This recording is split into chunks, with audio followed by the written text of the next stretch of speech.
bóyá ìgbà tí wọ́n inaugurate council yẹn bóyá báyẹn ò sí lé bóyá travel out tàbí kó jẹ́ pé ó wà ní ibìkan kò rí iná ríta ńgbà náà kò sí ní vicinity ńgbà náà ó wà ní àjò àbí kó wà ní báwo lẹ́sọ̀ rò pé ó máa rọrùn fún gọ́vnọ̀ láti mọ̀ lọ sọ́dọ̀ ọba kọ̀ọ̀kan kámọ́tì wá sọ pé presidency ẹ jẹ́ ká jọ gbé sínú làákàyè dandan ní bọ́dì kan gbọ́dọ̀ wà tó máa kó gbogbo wọn sínú tó máa kó gbogbo wọn sòdí ìyẹn ní council Southern Traditional Council nígbà tí mò ń wo fídíò yẹn tí ọba Enugu yẹn ti ń sọ̀rọ̀ mo rẹ́rìn iṣẹ́ mọ́dí nǹkan méjì ló papọ̀ sínú ọ̀rọ̀ ẹ̀ nígbà tó ń sọ̀rọ̀ àkọ́kọ́ ó ní ethnic dialogue à ń jù wọn ò ṣe wí lẹ́jọ́ ìjà lára ò tó bọ̀rọ̀ Ẹ̀yin Ọ̀yọ́ tẹ́ ẹ bá fẹ́ ní lọ síwájú mo tó ń sọ tẹ́ ẹ bá fẹ́ ní lọ síwájú tẹ́yìn náà fẹ́ gboríyìn tẹ́ fẹ́ ká rántí ìlú yín tẹ́ fẹ́ kí ìlú yín ó mọ ní tẹ̀síwájú àfi kẹ́ ẹ fọwọ́sowọ́pọ̀ pẹ̀lú Ọọ̀ni Ifẹ̀ àti gbogbo àwọn ọba ilẹ̀ Yorùbá kẹ́ ẹ jọ ṣe bẹ́ẹ̀ bá ti jọ ṣe pẹ̀lú wọn ẹ gbàgbé ojú kan náà lẹ́ẹ̀wà. Kí ló dé tó Aláàfin Ọ̀yọ́ ìdí ń dùn ọ̀pọ̀lọpọ̀ àwọn Ọ̀yọ́ ẹ̀ mọ́ ó ní pé irú bí tí Ọọ̀ni Ifẹ̀ wà lánàá yẹn wọ́n ń sá eré kó jẹ́ pé Aláàfin tó bá jẹ́ pé Aláàfin ló wà níbi tí Ọọ̀ni wà ẹ rí pa àwọn Ọ̀yọ́ wọn ò ní sọ̀rọ̀. Traditional Council tá à ń sọ tó jẹ́ ti Southern yìí níjọ́ tí wọ́n inaugurate Ọọ̀ni Ifẹ̀ as the leader as the permanent chairman of that council kìí ṣe àwọn ọba Yorùbá nìkan ló wà ń bẹ̀ kìí dẹ̀ ṣe àwọn ọba North ló wà ń bẹ̀ àwọn ọba ilẹ̀ Yorùbá pọ̀ ń bẹ̀ ǹjọ́ náà àwọn ọba South wọ́n pọ̀ ń bẹ̀ ǹjọ́ náà àwọn ọba South East wọ́n pọ̀ ń bẹ̀ ǹjọ́ náà Òbí Ọ̀nìṣà ó wà ń bẹ̀ ǹjọ́ náà gbogbo wọn ni wọ́n péjọ sí inú mi sì dùn pé olórí aládé gbogbo wọn fèsì ọ̀rọ̀ nígbà tí wọ́n interview wọn wọ́n ní council yẹn kìí ṣe fún gbogbo èèyàn you have the right to join or leave kò pọ́n dandan kó wà láàrin ó wò pé àbá òní kó ṣe máa tọwọ́ ẹnìkan dọ́wọ́ àwọn bẹ́ẹ̀ sì ní níbi tí èèyàn mọ oyè ọba tó wà ní south ní tó wà ní south east tó wà ní south west ṣé kí president wa mọ̀ yájú nù lé kálukú ẹyọ kọ̀ọ̀kan pé òkè o ìwọ lọ́ba bíbá ẹ̀ ní Enugu nìkan Enugu state yẹn nìkan ṣé mo yọ traditional leader tó wà ní Enugu nìkan. ìran Yorùbáwùyí káàkiri àgbáyé ẹ mẹ́jà tójú àṣà mọ́lẹ̀ ń ṣe ní ẹja gbéga ọmọ Yorùbá ni mí Odùduwà ni bàbá mi wọn ò jẹ́ fọwọ́ òsì ju èlé bàbá tó bí mi lọ́wọ́. Ìràpadà ọmọ Yorùbá àtúbà wa gbọ́dọ̀ kú. Ìbà Olódùmarè ìbà gbogbo ajúnilọ mo ṣèbà ọmọdé mo ṣèbà gbogbo mú kí gbogbo ọmọ káàrọ̀ òjèrè pátá nílé lóko lẹ́yìn òdìgbò ibi tẹ́tún tí láǹfààní látùn tí máa gbọ́ mi lórí ètò tá a pè ní Ìràpadà ọmọ Yorùbá àtùpà ò gbọdọ̀ kú ṣàlàáfíà nígbà gbogbo àmúkí a ní kíkí tó lọ́lá jù wípé ẹ̀làbọ̀rú ẹ̀làbọ̀yè bọ́ ṣíṣẹ́ ọmọọba Adéọlá Adé ìkíjì pààrọ̀ òun náà ló kọ tèmi èmi amúlẹ́bí lọmọ bíbí wọn nídùú Ọ̀ṣun ọmọ àrò oníbù ẹja kìkì ọ̀kasà ní ilẹ̀bẹ̀mí lọmọ bá lò fọ̀n aláyémọ̀ rẹ̀ ọmọ onílẹ̀ kẹyùn ọmọ onílẹ̀ kẹ ṣègi èmi lọmọ aláṣọ mẹ́ta mọ̀fín ọ̀kan ń ṣe rómi ọ̀kan ń ṣe wọ̀mí ẹ̀kẹta ló ń ṣe bó lè rómi bó lè wọ̀mí sáà tiẹ̀ mójú mi dòde. Ní àná ní news tó ṣẹlẹ̀ l'Àbújá ni mo fẹ́ kájọ gbéyẹ̀wò kájọ analyze níbi out conference tí gbogbo àwọn lọ́balọ́ba ní Nàìjíríà àbí kí ní Southern region gbogbo ilẹ̀ Yorùbá ilẹ̀ Ìgbò àwọn South East South West gbogbo wọn tí wọ́n péjọ síbẹ̀ l'Àbújá pẹ̀lú bàbá wa ààrẹ orílẹ̀-èdè president of the country àtàwọn dignitaries tí wọ́n péjọ síbẹ̀ tí ọ̀kan nínú àwọn ọba ilẹ̀ Ìgbò tó jẹ́ ìpínlẹ̀ Enugu tó ti ń sọ ọ̀rọ̀ méjì tó sọ ni mo fẹ́ kájọ analyze àti èsì tí bàbá wa olórí aládé gbogbo Ọọ̀ni Ifẹ̀ tí wọ́n fún wọn òun ni mo fẹ́ kájọ analyze nínú ọ̀rọ̀ méjèèjì tó sọ ó sọ̀rọ̀ nípa Southern Traditional Council tó jẹ́ àjọ lọ́balọ́ba gbogbo South pátá tó fi mọ́ ilẹ̀ Yorùbá, ilẹ̀ Igbo, gbogbo ẹ̀, South South, South East, South West, tó ṣàkó gbogbo South papọ̀. Ìjókòó àwọn lọ́balọ́ba yẹn tó jẹ́ Southern Traditional Council, ó sọ̀rọ̀ nípa ẹ̀ wípé kò sí tó ń jẹ́ bẹ́ẹ̀. Ó sì sọ̀rọ̀ nípa Nnamdi Kanu, èyí tí ó wà lẹ́wọ̀n. Ó ń fi kọ̀mpíà olóyè Sunday Igboho wípé kábíyèsí Ọọ̀ni Ifẹ̀ wọ́n fẹ́ fún olóyè Sunday Igboho ní oyè ńlá kan, pé àwọn lọ́dọ̀ tàwọn bẹ̀yẹn dẹ̀ ni àwọn ka Sunday Igboho kún counterpart pẹ̀lú Nnamdi Kanu, afẹ̀gbẹ́kẹ̀gbẹ́ wọ́n jọ fi wéra wọn pé nǹkan kan náà ni wọ́n jọ ń ṣe. Àwọn kan wọ̀nyí ni mo ní fẹ́ ká jọ gbéwò. Àkọ́kọ́, ẹ jẹ́ ká bẹ̀rẹ̀ látorí ibi ti Southern Traditional Council. Ọba tó sọ̀rọ̀ yìí ó gbólójú ó gbólẹ́nu lóòótọ́, àmọ́ fún gbogbo ẹni tó bá ní làákàyè tó máa ń fi òye wo ọ̀rọ̀, tó máa ń wo sàkún ọ̀rọ̀. Nígbàtí mò ń wo fídíò yẹn tí ọba Enugu yẹn ti ń sọ̀rọ̀, mo rẹ́rìn-ín ṣẹ̀mọ́dí.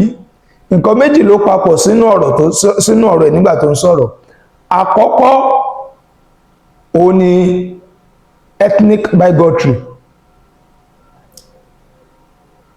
Ó gbé ethnicity, ó gbèrú nínú ọ̀rọ̀ ẹ̀. Ó fi nínú ọ̀rọ̀ ẹ̀, nínú sàkún ọ̀rọ̀ yẹn, ẹ rí wípé àwọn Igbo tí wọ́n ò láìkì ìran Yorùbá ni, àwọn Igbo tí wọ́n máa ń sojú ayé, tí wọ́n pé kìníkà Yorùbá yẹn na Yorùbá people. So ó fi hàn nínú ọ̀rọ̀ ẹ̀ ìyẹn ọba yẹn. Now, Traditional Council tá à ń sọ tó jẹ́ ti Southern yìí, níjọ́ tí wọ́n inaugurate Ọọ̀ni Ifẹ̀ as the leader, as the permanent chairman of that council, kìí ṣe àwọn ọba Yorùbá nìkan ló wà ń bẹ̀, kìí dẹ̀ ṣe àwọn ọba North ló wà ń bẹ̀, àwọn ọba ilẹ̀ Yorùbá pọ̀ ń bẹ̀ ńjọ́ náà, àwọn ọba South South wọ́n pọ̀ ń bẹ̀ ńjọ́ náà, àwọn ọba South East wọ́n pọ̀ ń bẹ̀ ńjọ́ náà, Òbí Ọ̀nìṣà ó wà ń bẹ̀ ńjọ́ náà, gbogbo wọn ni wọ́n péjọ síbẹ̀. So tá bá sọ wípé bóyá àwọn kan ni wọ́n kàn jókòó sí ẹgbẹ́ kan tí wọ́n jọ ní wọ́n fẹ́ ṣe nǹkan báyìí. Governor Imo State òun ló organize event yẹn jọ náà. Uzodinma ló organize event yẹn níjọ́ náà tí gbogbo wọn jókòó, gbogbo àwọn dignitaries, gbogbo governors from South West, governors from South South, governors from South East, gbogbo wọn ni wọ́n péjú níjọ́ tí wọ́n inaugurate council yẹn. Federal government, wọ́n lọ representative federal government wọ́n wà níjókòó níjọ́ tí wọ́n inaugurate council yẹn. Tá bá sọ wípé council kan tí wọ́n ṣe lẹ́yìn ìkùlélé ni. Ẹ̀tanú àti ethnicity problem òun ló mú ọba tó ń sọ̀rọ̀ lánàá yẹn tó mú sọ̀rọ̀. Inú mi sì dùn pé olórí aládé gbogbo wọ́n fèsì ọ̀rọ̀ nígbàtí wọ́n interview wọn. Wọ́n ní council yẹn kìí ṣe fún gbogbo èèyàn. You have the right to join or leave. Kò pọn dandan kó wà láàrin wọn. Kò pọn dandan. Ọba tí ò bá fẹ́ bá wọn ṣe, kò pọn dandan kó wà láàrin wọn. Àwọn tó bá jẹ́ visionary leaders tí wọ́n mọ̀ tó ń jẹ́ kí èèyàn jọ wà ní unity, ní ìṣọ̀kan, àwọn ni wọ́n darapọ̀ mọ́ irú ìjókòó yẹn. So wípé àwọn kan jókòó, àwọn Southern Traditional Council, there is nothing like that. A jẹ́ pé ẹni tó ọba tó sọ̀rọ̀ yẹn, a jẹ́ pé bóyá ìgbà tí wọ́n inaugurate council yẹn, bóyá ọba yẹn ò sí lé, bóyá travel out. tàbí kó jẹ́ pé ó wà ní ibìkan kò rí iná ríta ńgbà náà, kò sí ní vicinity ńgbà náà, ó wà ní àjò àbí kó wà nígbélé, bóyá ò lè jẹ́ kó mọ wéètì council yẹn. Nínú ọ̀rọ̀ ẹ̀ náà tẹ́tù fi mọ̀ wípé ó kún fún ẹ̀tanú àti hatred fún Southwest. Ó sọ nínú ọ̀rọ̀ yẹn wípé tí president bá fẹ́ ṣe nǹkan, ó sọ fún president tó bá bàbá Tinubu sọ̀rọ̀, ó sọ fún pé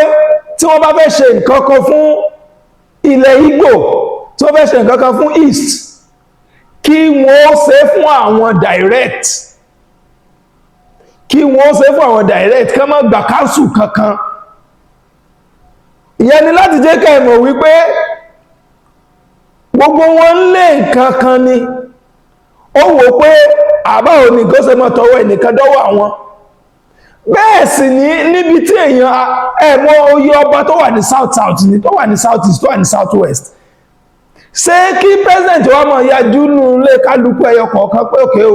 ìwọ lọ́ba bíbá ẹ̀ ní Enugu nìkan, Enugu state yẹn nìkan, ṣé mo yọ traditional leader tó wà ní Enugu nìkan. Kí president wa ní òkè o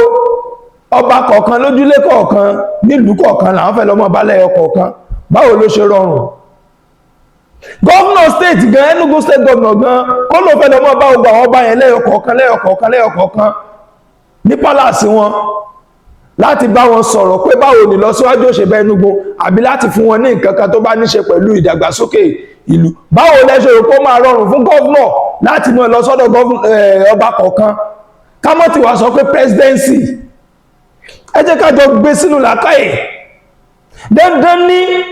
bọ́dì kan gbọ́dọ̀ wà tó máa kó gbogbo wọn sínú, tó máa kó gbogbo wọn sòdí. Ìyẹn ni council, Southern Traditional Council yẹn. Ẹni tó bá wò pé òun ò lè tẹ̀ fún ẹni tó bá pè lásíwájú ń bẹ̀, tàbí òun ò lè bá jókòó, kẹ́niyàn mọ̀ wulẹ̀ lọ sáàrin wọn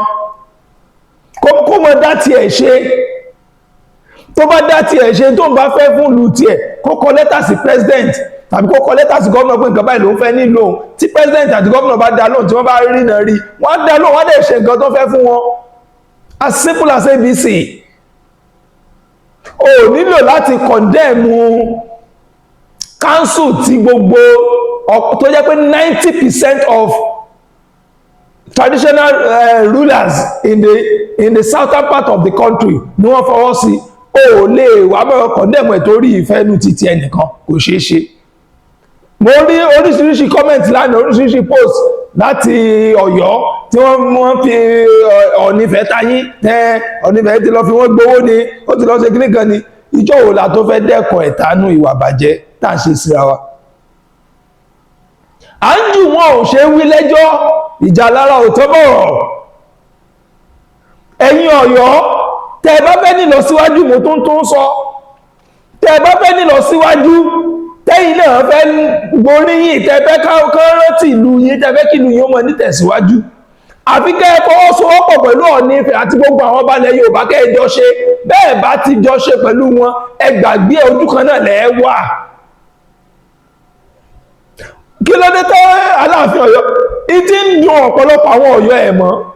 Ó ní pé irú bí tí Ọọ̀ni Ifẹ̀ wà lánàá yẹn,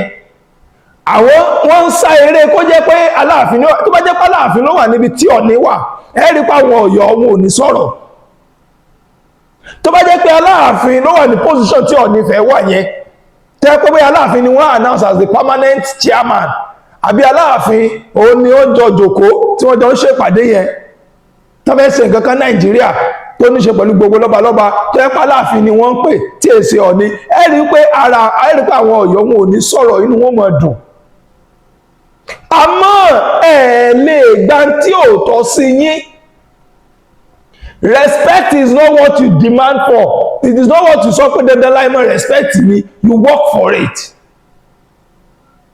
Ìyẹn nípa pé Southern Council or no Southern Council, so wà bí kò sí. Ó wà and it has come to stay. Kí ni reason tẹ́ fi rò wípé gbogbo àwọn north, àwọn ilẹ̀ Haúsá yẹn wọ́n ṣèṣọ̀kan? Ẹ lè gbọ́ kán máa sọ anyhow. torí pé gbogbo wọn the whole north bí àwọn náà ṣe wà ní north central north kìíní kan north ìgbà kan gbogbo wọn pátápátá wọ́n kóra wọn jọ wọ́n fún Sultan of Sokoto ní respect tó deserve wọ́n gbé gbogbo agbára yẹn lé Sultan of Sokoto lọ́wọ́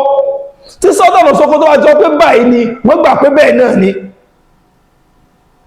so they give that respect to the Sultan of Sokoto kí wọ́n ló ń ṣe gbogbo àwọn táwà ní south south west south east south south why ẹ wá láàánú lọ síwájú how do we want to go forward nígbà tí wọ́n create tí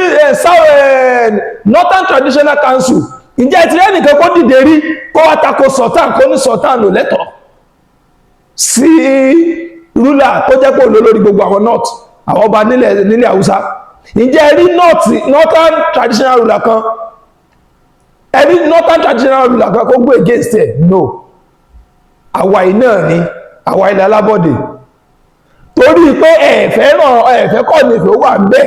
as your ruler ẹ̀fẹ́ gbàpọ̀ lórí yín ẹ̀wà ń wá gbogbo propaganda gbogbo kìíní kan gbà kankan wá ìrọ̀lẹ́ sì pa bẹ́ẹ̀ fẹ́ bẹ́ẹ̀ kọ̀ nífẹ̀ẹ́ lórí yín àfi tẹ́ẹ̀bà kú ò nílẹ̀ Yorùbá ló kù tẹ́ẹ̀bà lọ dálẹ̀ mí ilẹ̀ níwọ̀n bá ìgbà tẹ́ẹ̀bà ti ń jọmọ Yorùbá tẹ́ẹ̀wà nínú ìran Odùduwà bẹ́ẹ̀ fẹ́ bẹ́ẹ̀ kọ̀